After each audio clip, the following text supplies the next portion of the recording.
Assalamualaikum teman-teman semuanya. Gimana kabarnya? Baik dong. Akhirnya aku ke Rembang juga. Yang Aku belum- malah yang belum ke Cirebon. Nah, Bentar. ditunggu. Aku udah lewat sebentar. Oh, lewat. Nganter teteh. Iya lewat doang. Nah, waktu itu aku juga kan jemput teteh. Oh iya, waktu ke Tangsel. Tangsel. Bener.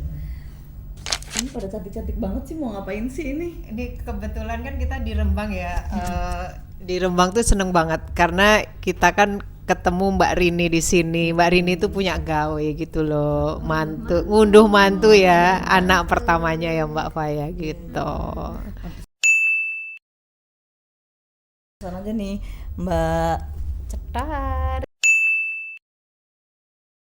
Merah. Gimana? Ini Merah juga. Temanya apa nih? Gal? Merah juga ini. Merah, merona. Berani gitu. Kalau aku biru merayu. Kalau Ini hijau apa nih Jo? Ini sebenarnya Ijo nggak nggak jelas. ngejomblo, Nggak jelas. Ijo nggak galau. Ada aja nih. Kita enaknya bahas apa nih teman-teman? Apa aja sih? Karena kalau kita itu kalau ketemu udah satu pasti senang, ya kan? Nanti bahasanya itu dari hal-hal yang kecil bisa jadi pembahasannya tuh kemana-mana gitu loh Teh gitu. Mungkin pengen tahu kesibukan dulu ya, kesibukan, boleh. terusnya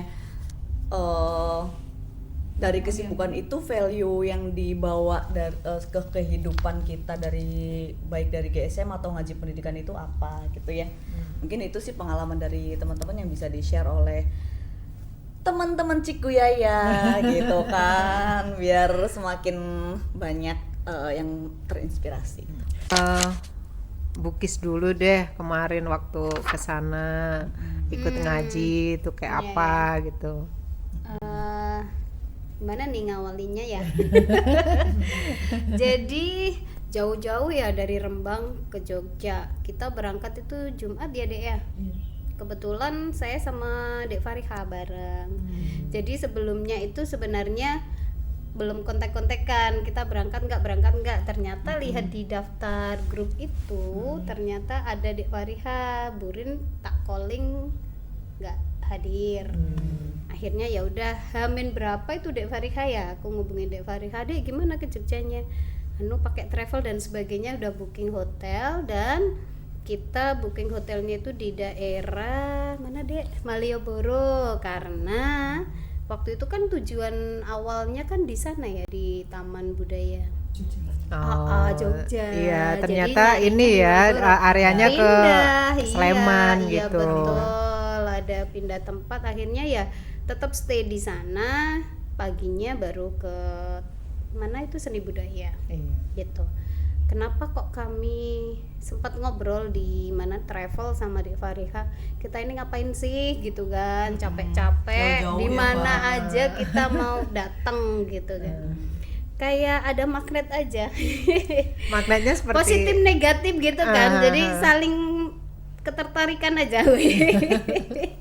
Jadi gini, kalau kita denger ngaji itu terasa kayak ini saya harus nih gitu. Ada sesuatu yang perlu saya penuhi untuk datang ke sana gitu. Ada yang FOMO kurang, ya? Bukan FOMO. bukan. Saya merasa ada yang kurang. Dan untuk memenuhi itu saya harus datang ke ngaji gitu. keren ya. Gitu. Yang kurang tuh apa sih? Nah itu Saya disimpan Nah, itu. dulu, disimpan dulu. Nanti obrolannya langsung selesai kalau ngomong, iya kan? Iya, betul. Kita tanya Mbak Fa dulu deh. Coba nih. Ini yang muda nih. Aduh, aku yang paling muda. Iya ya. Kamu agak kesini Daning. Oke, siap. Iya, aku pas nih. Pas banget mewek. Ini pertanyaannya apa dulu nih?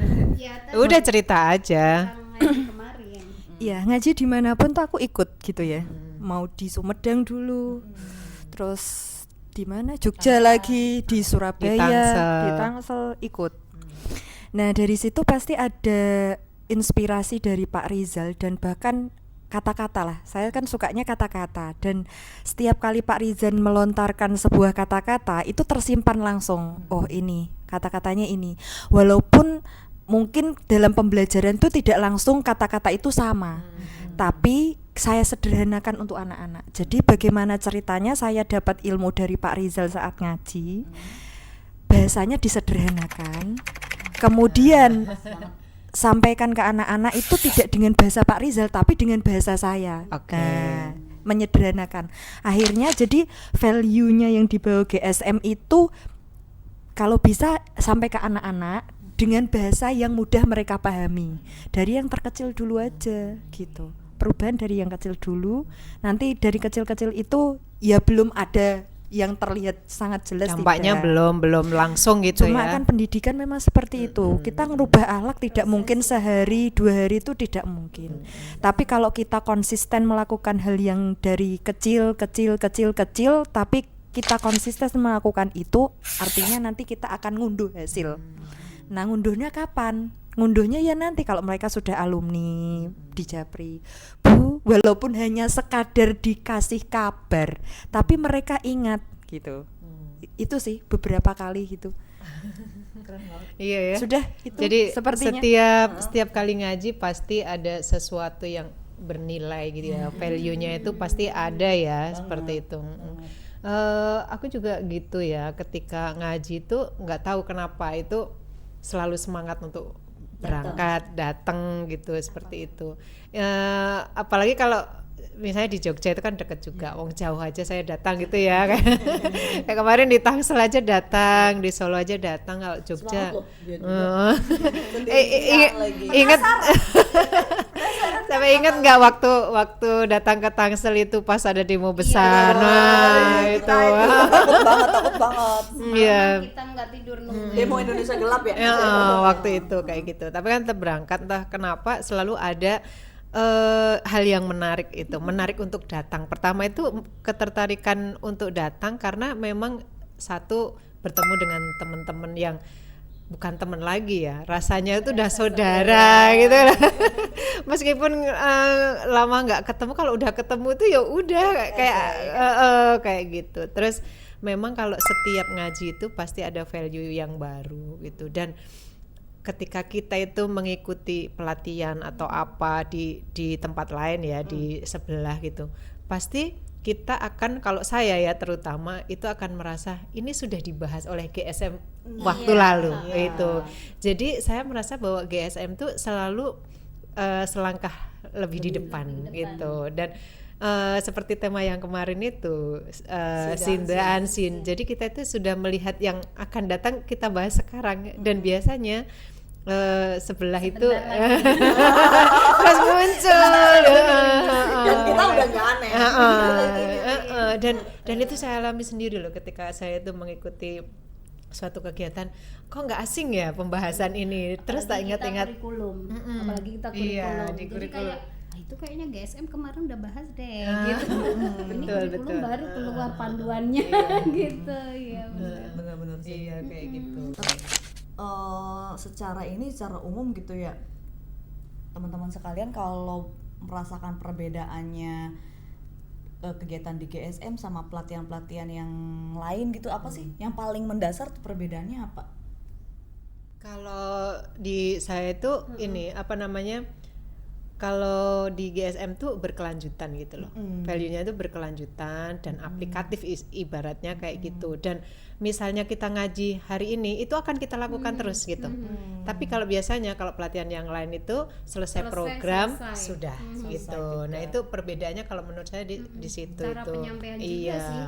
Jadi gini, kalau di GSM itu kalau mau menuju ke satu teori atau filsafat itu ada awalan dulu, ya kan? Awalannya itu membuka mindset kita itu pelan-pelan gitu, sampai nanti pada istilahnya klimaksnya ini apa? Sehingga kita diajak tuh kayak nggak terpaksa ya. Iya, Jadi kayak kita diajak terhipnotis wisata ke bawah gitu, gitu. loh. Kayak kita diajak wisata dari kita ini mau ke gunung mana misalnya. Untuk mencapai ke gunung ini kan ada jalan yang harus dilalui supaya nanti ke gunung itu nggak jeglek istilahnya, nggak langsung penuh. Jadi ada awalannya, pemanasan dulu, baru nanti klimaks itu yang keren di GSM. Dan keberlanjutan tadi itu betul sekali, satu materi ngaji dilanjutkan lagi ngaji berikutnya itu saling terkait, sehingga ini menjadi kayak apa ya, bukan hanya sekedar pengingat sih, tapi memang keterhubungan ini membuat kita yang benar-benar hadir di ngaji pendidikan itu merasa kayak oh iya, diingatkan kembali. Nah, kayak diingatkan kembali, kemudian ini bisa dikaitkan dengan materi baru ini. Oh, ini bisa dikaitkan dengan yang itu gitu. Jadi materi-materi yang lalu juga kayak terhubung kembali ya Mbak ya. Betul. Jadi nggak saling terpisah gitu. Kalau di sebelah itu kan apa ya? Satu Kayak parsial program yang gitu lain. ya? Iya, jadi kayak nggak ada nyambungnya. Patah-patah, Nggak ada benar, nyambungnya benar. gitu. Udah gitu administratif. Biasanya mereka menuntut LK, itu dan sebagainya. laporan dan lain sebagainya. Gitu nggak sih yang kamu rasain? Beda nggak sama nggak? Kalau saya itu begini, sebenarnya bukan karena siapa yang menyampaikan atau apa bagaimana gitu kan. Nanti kan takutnya nanti fanatik gitu kan. Karena kan nggak boleh seperti itu. Tetapi ilmu apa yang dibawa saat kita bertemu dengan seseorang. Jadi memang ketika saya ikut ngaji, kenapa kok harus selalu ikut gitu? Karena penasaran. Jadi orang itu mengapa selalu ingin datang itu karena penasaran. Oh, apalagi ya yang akan dibawakan saat itu. Nah, itu yang ditunggu-tunggu. Makanya ketika mulai di-spill, spillnya ini. Kita tuh baru mau datang aja, penasaran apa ya? Terus nanti sampai sana kok dibawanya begini dulu, dibikin penasaran. Oh, begini ya. Akhirnya nanti hati nurani kita yang terbuka. Jadi kalau pelatihan yang hanya diambil dari dasar istilahnya, ini loh kayak pesanan lah istilahnya. Ini Program ini. krisisnya itu ini, baru nanti ini. Nah, kalau misalnya GSM saya merasa bahwa memang kita dari akar dulu. Jadi pendidikan itu kan akar. Kalau kita ngambil akarnya dulu, akarnya kuat dulu.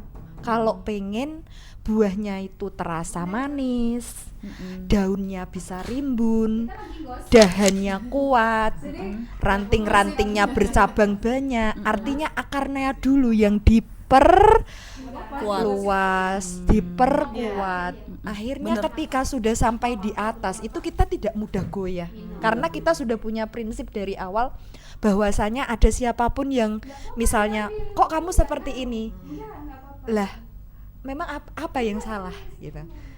Nah, kan kadang orang itu kan terkadang kalau kita membuat sebuah program itu kan kita kadang ada yang program banyak, ikutlah program sana bagus gitu. Istilahnya kita bikin toko tuh, toko yang punya value. Mengapa ada warung yang sekiranya itu tetap banyak pengunjung, eksis selama berpuluh-puluh tahun, padahal kemasan warungnya itu tidak seestetis itu, kemudian juga tempatnya itu juga tidak senyaman itu, tidak ber-AC seperti yang lain-lain, tetapi pengunjung merasa ketika berada di tempat warung itu merasa saya nyaman di sana. Kemudian saya ketika bertemu dengan pengunjung lain seakan-akan itu saya kembali lagi pada ini diriku yang harusnya dulu aku tuh harusnya kayak gini. Kadang orang kan kita sudah melanglang buana kemana-mana, terkadang kita bertemu 1 orang, 2 orang, 3 orang, 4 orang, kita kan akan mencarikan mana yang paling cocok dengan kita. Nah, inilah yang saya anggap warung tradisional tapi tetap mengambil prinsip yang tetap mengakar kuat. Nah, itu saya sih nggak tahu yang maksudnya yang lain-lain gitu. Prinsip mengakar kuat. Nah, itu. apalagi tadi nyaman. Gitu ya. Karena memang ada teori psikologi ketika seseorang itu berdiri di antara banyak orang, itu sebenarnya itu ada gelembung di dalam diri seseorang itu memiliki gelembungnya sendiri-sendiri. Jadi ketika dia itu sefrekuensi, dia itu akan mendekat. Kalau kita misalnya belum kenal dengan seseorang yang kira-kira tidak klik, pasti duduk, tidak mungkin kan langsung mepet gini kan, nggak mungkin. Nah dia kan akan menjauh, berarti kan itu tidak sefrekuensi gitu. Tapi kalau itu sudah sefrekuensi pasti ya udah ketemu, kayaknya sering ketemu atau dulu pernah ketemu lagi tuh udah langsung klik aja gitu. Nah karena kita kayak punya gitu. gelembung yang sama. Iya, dan itu yang dikatakan nyaman itu tadi gitu. Dan kalau menurut saya nyaman itu bukan masalah sekadar nyaman berteman aja ya. Kadang sefrekuensi itu mindsetnya yang sama gitu kan. Terus prinsipnya yang sama dan tujuan kita itu sebenarnya mau ke arah mana itu sama juga gitu loh. Kayak gitu. Kan gitu. Dan itu mau ditempuh dari alur yang mana? Kan istilahnya kita dari GSM tuh saya dari Nembang, yang pesisir. Teh Yayah yang dari Cirebon gitu, maksudnya dari daerah yang berbeda. Kultur yang berbeda. Ya, Magelang juga sama kan, Iya. maksudnya dengan kultur semua berbeda. Iya. Tetapi ketika kita manusia, mengapa kok akhirnya kita ditemukan? Tetap saya memegang prinsip itu kan. Kita mengapa dipertemukan dalam wadah dan tempat yang sama dan yang kita dengarkan tuh hampir sama. Nah, kemudian kita dipertemukan. Nah, saya merasa bahwa oh kamu itu kufunya ya itu tadi. Iya. Ketika kamu sekufu ini ya, akhirnya kan klik juga kan. Oh, ini loh wadahmu tuh di sini. Kamu mau dari asam di gunung asam di gunung, garam di laut, kamu itu akan bertemu di dalam belanga dan belanga itu akan mengadukmu. Aku rasanya asin kok dari pesisir. Oh, aku rasanya manis kok dari Magelang gitu, Jogja. Asik. Oh, aku rasanya hampir-hampir ada hambarnya sedikit, nggak Aku apa-apa. pahit loh dari Cirebon. Nah, istilahnya kan gitu. Iya, Tapi iya. ternyata ketika kita sama rasa, ya kan? Aku bisa merasakan rasa asin. Oh, manis gini, pahit gini. Aku bisa merasakan rasa itu. Ya, itulah Tadi aku kenapa. bilangnya kan kayak ada magnet tersendiri yang kita itu negatif dan positif. Kalau positif kan tolak menolak. Iya, betul. Tapi kalau negatif positif artinya saling melengkapi dan itu ada ketertarikan. Nah, itu.